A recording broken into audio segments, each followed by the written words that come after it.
bird, what? I see you playing, what? Boy, that's a shooting star. That superstar, Coach Chris. I see a bird, mama. I see you playing, what?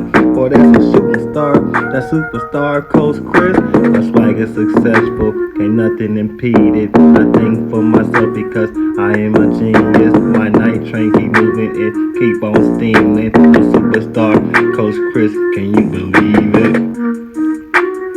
Can you believe it? Open your eyes, tell me what do you see? I'm superstar, Coach Chris, can you believe it? Yeah. Up in the sky. It's a bird. It's a plane. Man, don't even say it, man. I know where you trying to go with that. Don't even say it, man. That's superstar Coach Chris. His swag is too dang vicious. You dig? Plus, he got the new 511s on. They got to be the boost. They got to be the boost. Yes, sir. What it do? It's your main man, superstar Coach Chris, a.k.a. the Black Lion. You dig? A.k.a. the Black Lion. Don't forget the superstar when we talk about me. Please don't do it. Please don't do it. Check me out, y'all. Check me out. Now, look.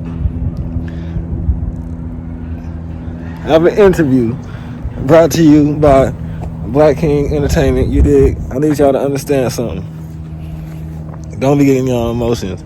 Don't get mad, cause this, I cannot be in my emotions when I do my interviews. So the words that you might hear that might inflate your insides, just let it go.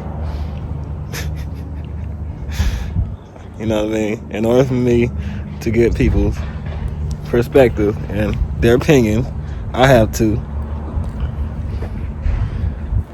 let some of the words go. So everything is all good, but some of y'all with emotions, you know what I mean? I have to do what I do. I can't have emotions. Viewer discretion is advised. You dig? White. So as I was walking out of Starbucks, Greg decided to give me this out the blue. He said, hey, check this out. Take these with you. So I decided to sit down and have a conversation with Greg. That's how our conversation started, y'all.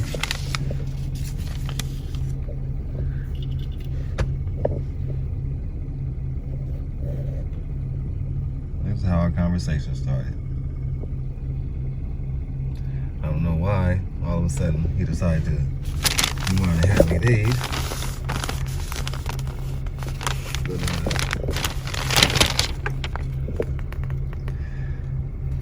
that's what started our conversation. You dig? This is what I had to ask him. I said, that was bold. Did you just give me some papers? You just stop and give me some papers with black people on them. So you know we had to have a conversation. Wait, you never heard a black man named Chris? No, have you? Yes. Who? Chris Rock. It's a lot of Chris. It's a lot of Chris. Are you sure you want to interview this? I mean, this guy doesn't know Chris Rock from... It's all good. It's all love. All right. Why don't you have a seat? Yeah, let me sit down. That way you can sip your soda and...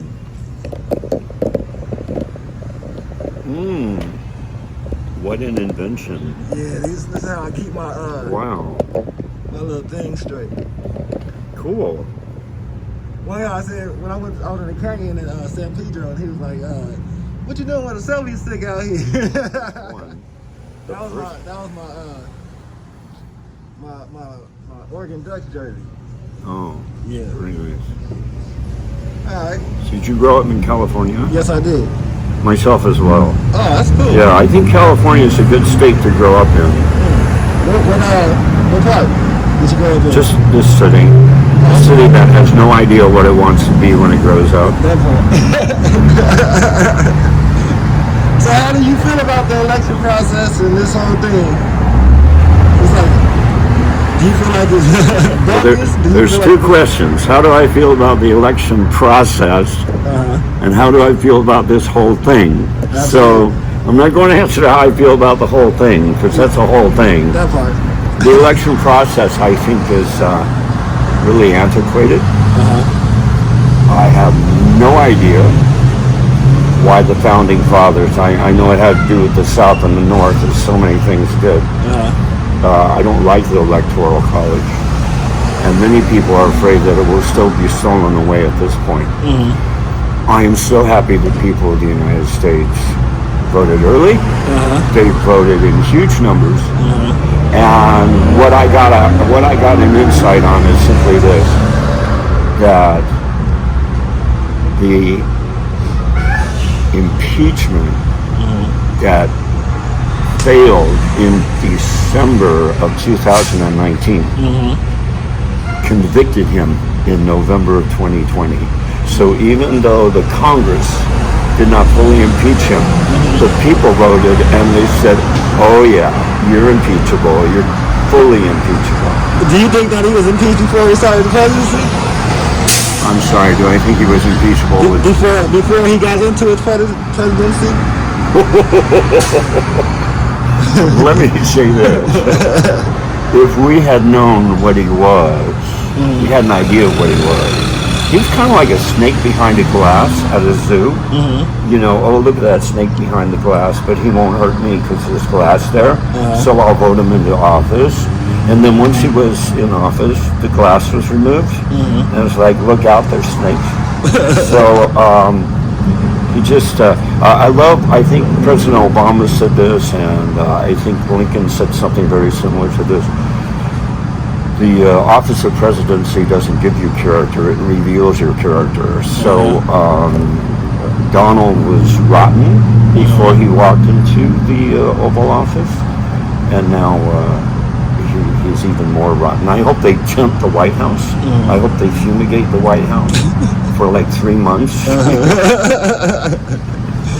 Do you believe that it seems that all the presidents, like if you become president, for the most part, people love you before you become president. So when you do actually become president, it seems like everybody hates you. Do you think that's true?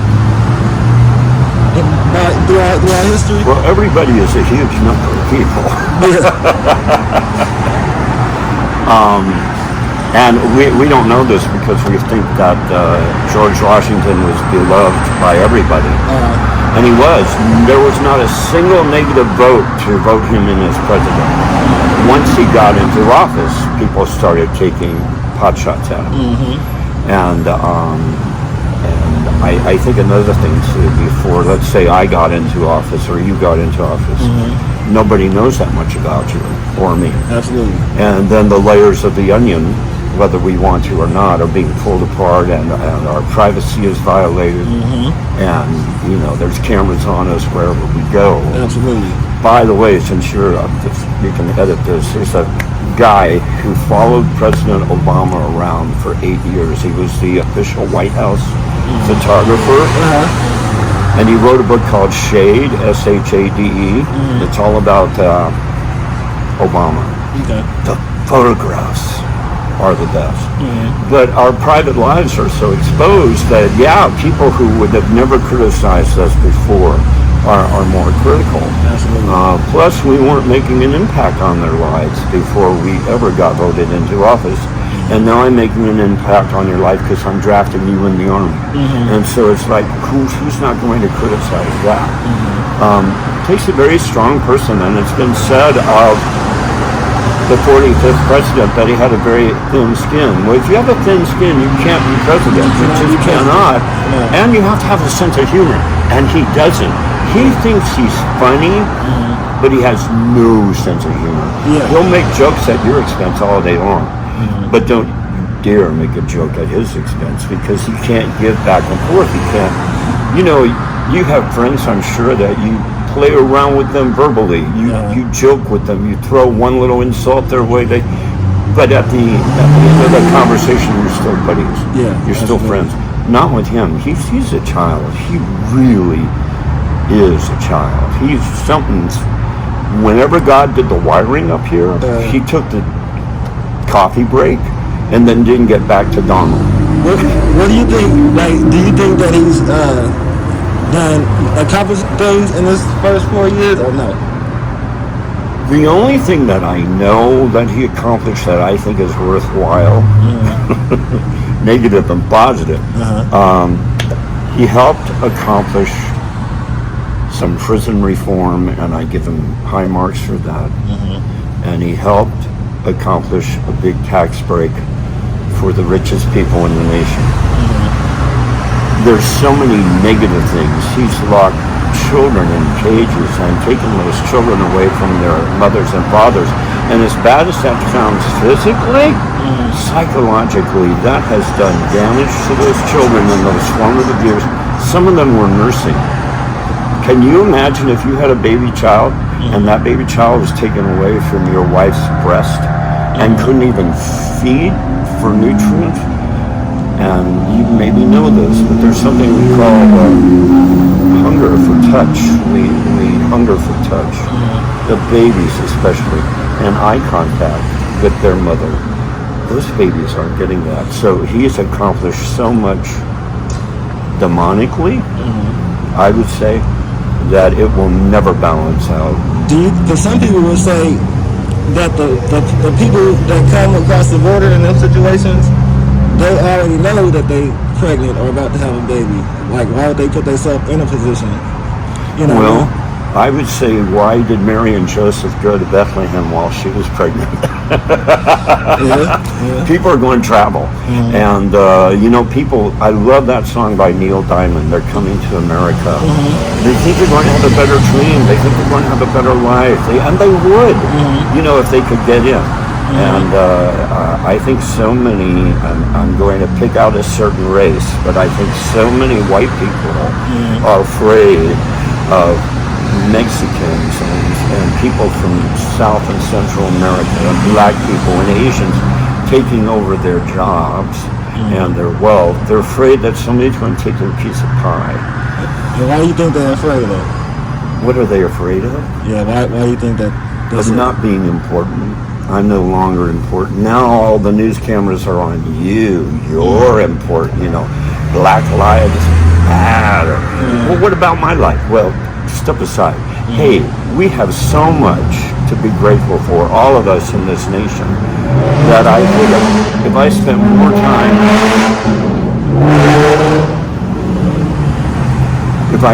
time being grateful and not jealous,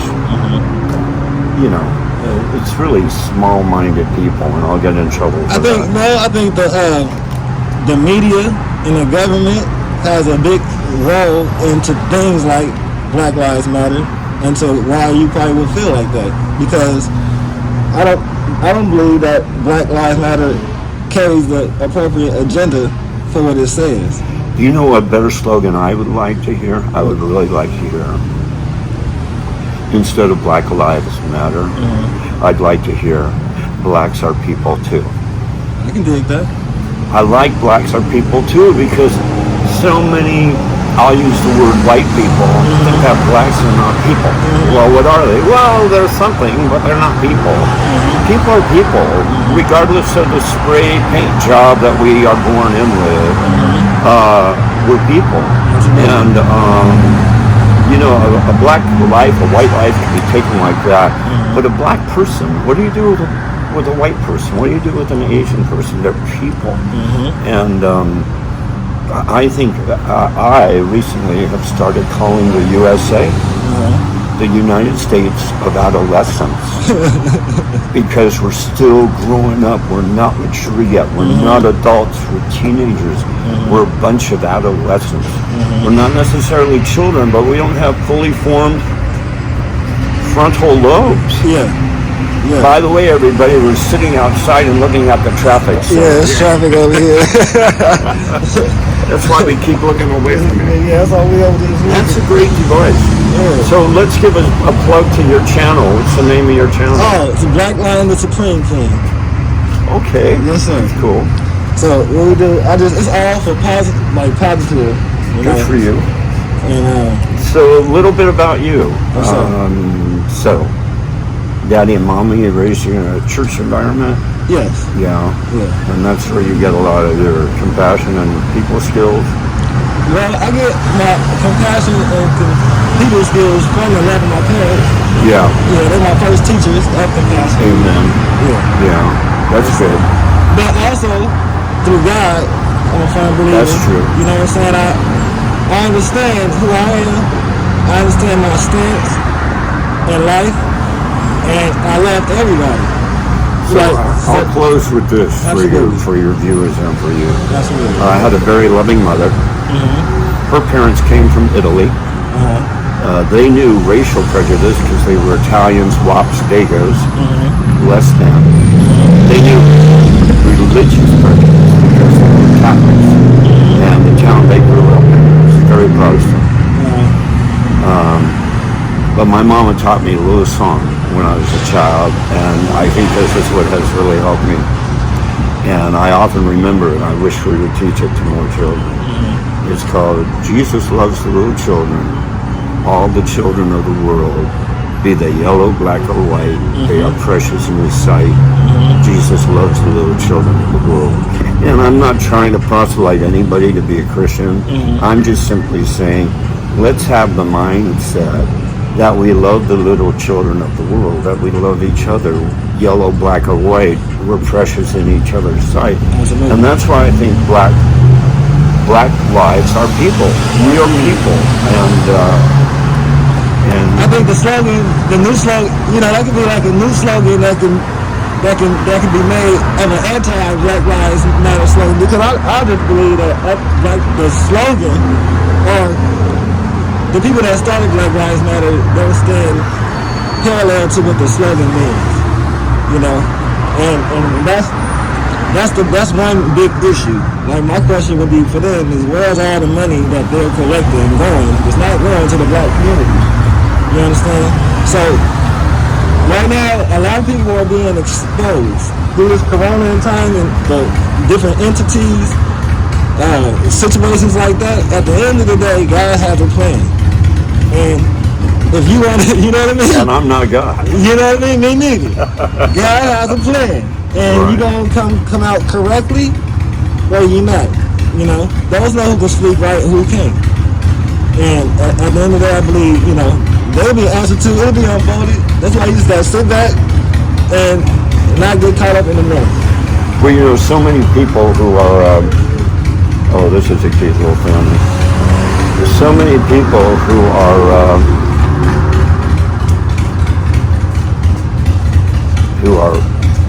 spiritual and they're esoteric and they're, maybe you even want to call them New Age, I don't know. So many of them are saying,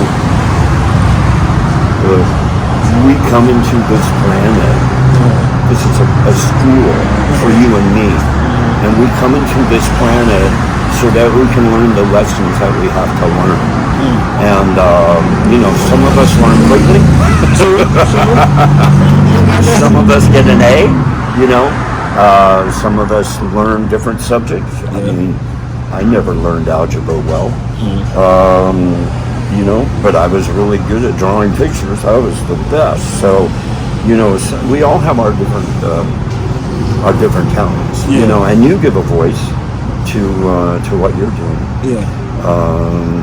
And so we're here in this planet to learn our lessons, to get along with one another. Absolutely. And I think Floyd George was a brilliant man because he came to this planet and he voluntarily gave up his life. And I'm not saying he was Jesus Christ. I'm not saying that.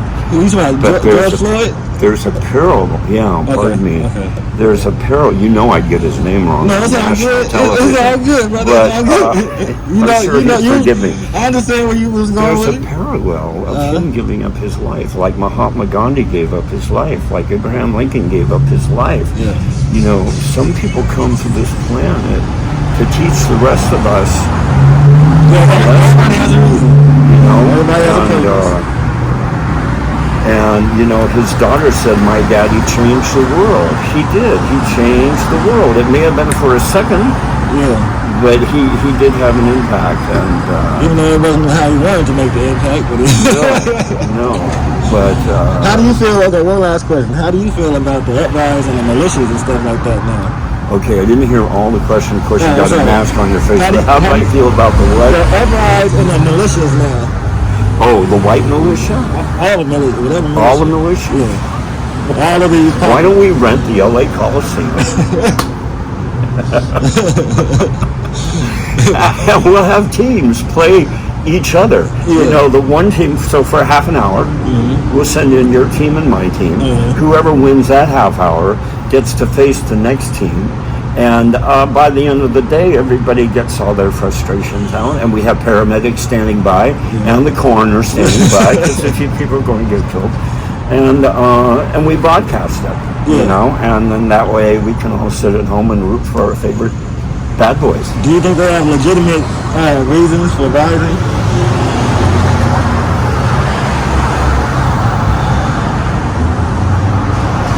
Yes and yes. Their reasons are legitimate. They may not be well-founded.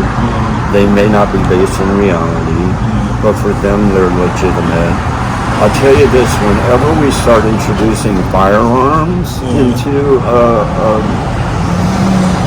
mathematical equation, whenever firearms steps into that, like the people I believe in Michigan who tried to take over the state house, that becomes dangerous. What do you think the difference is between I guess the white and the black militias? I think more than differences, I would say. I think the commonalities are they both feel hurt. They both feel frustrated. They both feel they're right. They both feel the other side is wrong. And sadly, it goes back to culture and a person's ethnic background. You know, why hate somebody from Hawaii? Oh, because they're Hawaiian. Well, so what? Why hate somebody from South Central LA rather than Palos Verdes? Oh, because they're from South Central. But here's another thing. The older I become, the more I look at it, I think there's just a commonality in human beings that we love to fight. We love to fight. I mean, look at worldwide wrestling. Look at we love that. And maybe there's something in the Buddhist culture called the monkey brain. And it's the lowest brain that we have. What we're doing right now is the frontal brain. That was monkey brain. And I think people, and I get engaged with monkey brain. I mean, probably once a week I go into my monkey brain, if not once a day. But I think most people aren't aware of that. You thought the Buddhist culture came up with that? I respect that. In fact, there's a great little book called What Jesus Said, What Buddha Said. And on one side of the page is what Jesus said. On the other side of the page is what Buddha said. They're almost identical. Wow. I never heard that phrase. That phrase. Okay. Okay. So do you think that the election? Do you think the votes were fraudulent and stuff? How he's saying, or do you think? Oh, the other question would be: do you think that he will give up and let Biden take over?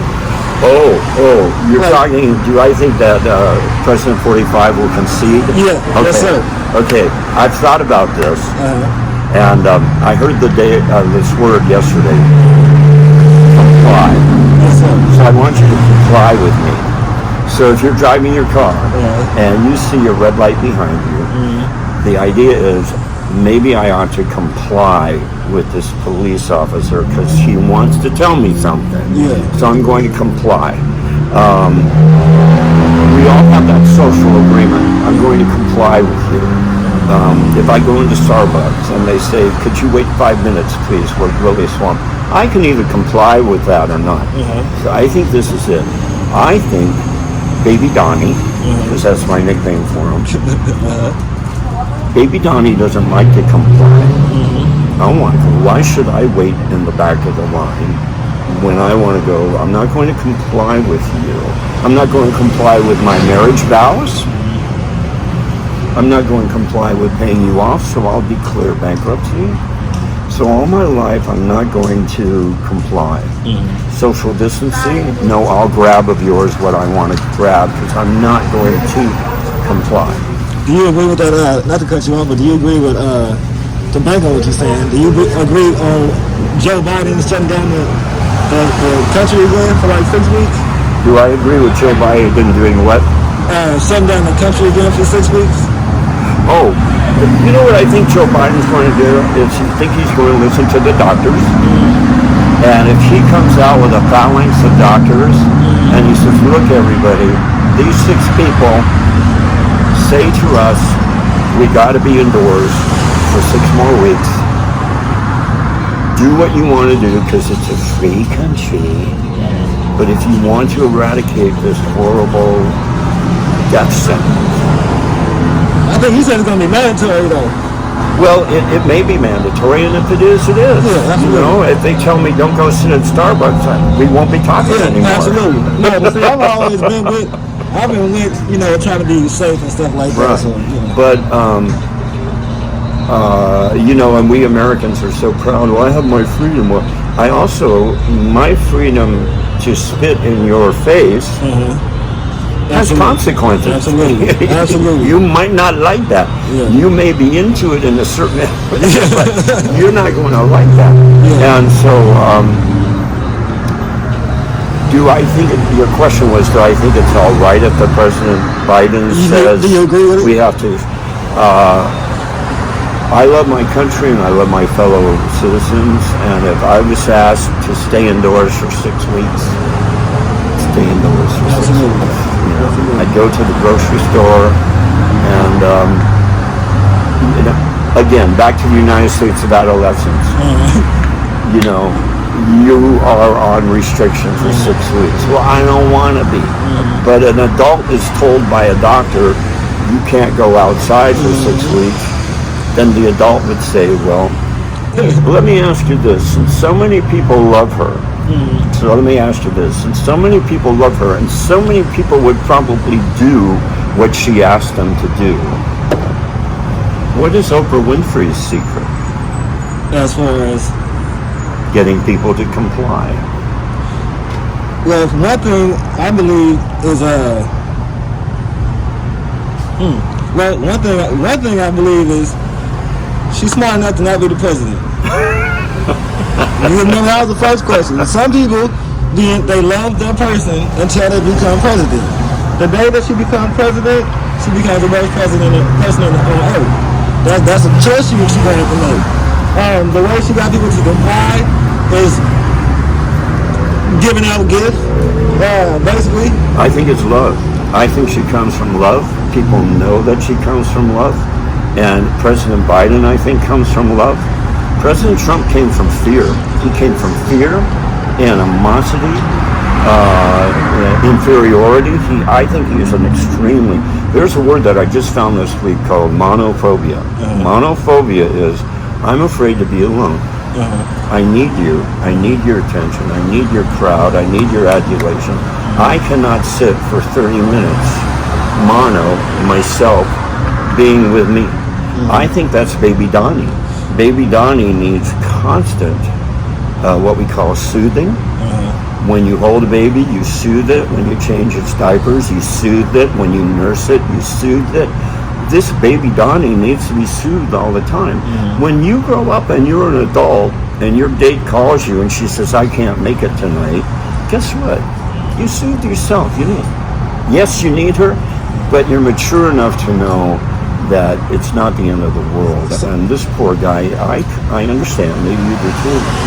Even after the election, he wants to hold more rallies. This guy is really... If it's over, it's over. You know, Well, we need you to tell him that. do you think that Trump did it good with the economy? How you think the economy is and stuff like that? And compared to what you think Joe Biden would do with the economy? I think the most powerful word in an economy is hope.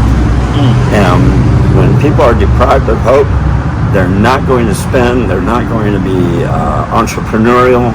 I think when Biden walks in there, people are going to go, wow, you know, and people are going to start selling t-shirts, you know. People are basically going to be given like skateboarders on their clean slate. Yeah, on their in-flights, they take off because they know they're going. So I think hope, and I'm all right. You know what I've thought for years, just like people in churches or synagogues or temples or mosques, they give 10% to their church. They give 10% to their faith. I think of everybody over, you know, $9,000 a year. Anybody making over that, they just bring 10% to the table. Jeff Bezos brings 10% to the table. Bill Gates says, okay, I made this much money, I'm bringing 10% to the table. And whatever you make, if it's more than $9,000 a year, you give 10% to the table. And then that way, we all know that we are equal contributors to this nation. Do you feel that Biden will give America back to like China and all the other countries compared to keeping the jobs here and stuff like that? I think Biden is going to have a lot of watchdogs on him, and whatever he does internationally, he's number one, maybe number two first. He's going to be very scrutinized, but then number one, he's going to be very introspective about what he does, because everybody is watching him now. And you've grown up in this era, I haven't, but it's instantaneous. Whatever happens now is known around the world within 24 hours. Yeah, the internet. When I was a child, you know, we had newspapers, radios, and a new thing called television. And we didn't get the news at 24 hours a day. I know we have that. How you feel about Kamala? The who? Kamala Harris. Oh, Kamala Harris? Wow, she's refreshing. She's intelligent. She's happy. She's, hey guy, how you doing? All right. I haven't seen him for months. Nobody knows who he is, so he was in I'm not giving away his anonymity, but he was in a program with me, so it was good to see him. And I think she's joyful. I think she's optimistic. I often said this, the only reason Hillary Clinton lost, and she didn't lose, she had more popular votes. She wasn't a man. Had she been endowed by her creator with certain plumbing and had been a masculine guy rather than a masculine woman, you know, she would have won easily over Trump. But we Americans are extremely sexist. We want a man to lead us. We don't want Joan of Arc. Look what they did to Joan of Arc. They burned her. You know. By the way, speaking of leaders, because they referred to her as Joan of Arc, did you see the movie like 2 years ago called Harriet? About Harriet Tubman? No, I didn't see the movie. You gotta see that. You gotta, because they even referred to her as, they said, let's burn this Joan of Arc. People in the USA don't like strong women leaders. We don't like them unless you're Mother Teresa or Princess Diana. You know. Absolutely. Because women do need to be uplifted in America. Big time. Big time. Are we good? Do you have enough info? That's all I wanted. That was it. I really love you for this conversation. Well, thank you, Chris. Thank you, Greg. Everybody, be sure to watch his channel. Hit him with like, subscribe, support him with your donations. Yes, sir. Yes, sir. Thank you, Greg. Helicopter says we're out. Yes, sir. We're out of here.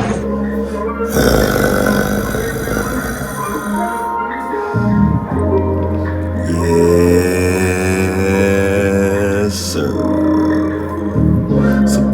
Coach Chris, superstar coach, superstar coach Chris, superstar coach. I'm the best in the world. I'm the best in the world. Tell 'em, yeah. Superstar coach Chris, superstar coach, superstar coach Chris, superstar coach. Like, share, subscribe, tell the world. Like, share, subscribe, tell the world. I'm the best in the world, yes me. I'm the king of all kings, yes me. Superstar coach Chris, superstar coach. So ferocious, overdosing, yeah.